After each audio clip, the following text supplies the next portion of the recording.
Good day, folks. Mr. Finance here, and welcome back to my channel. Today, we're going to be talking about compound interest. Please hit the like button as much as you can, and please subscribe to my channel to keep up to date with latest videos. So, what is compound interest? Interest is the addition of interest to the principal sum of a loan or deposit, or in other words, interest on interest. It is the result of reinvesting interest rather than paying it out.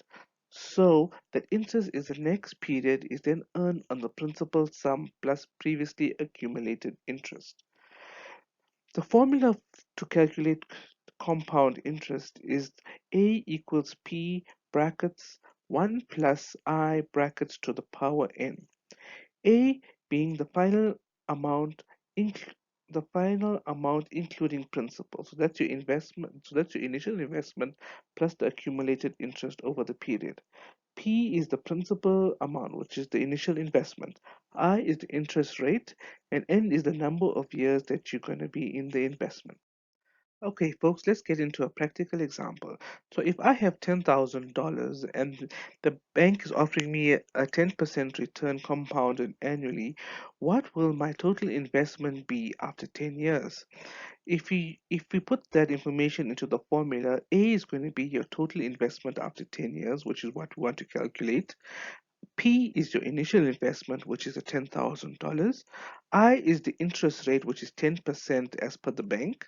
And N is going to be 10 years, which is how long we want to keep it in the bank for.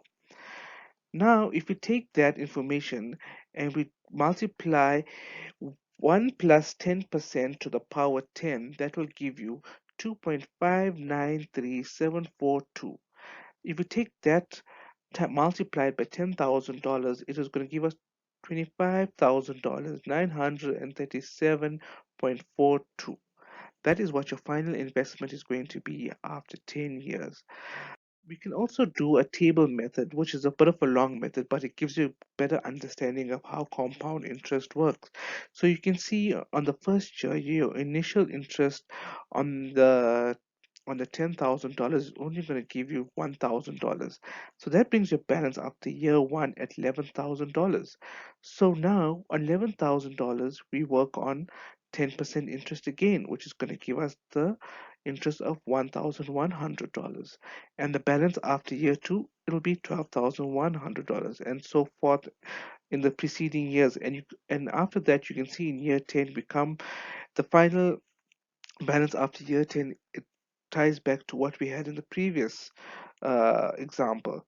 So, folks, that's how you do compound interest. Thank you so much for watching my video.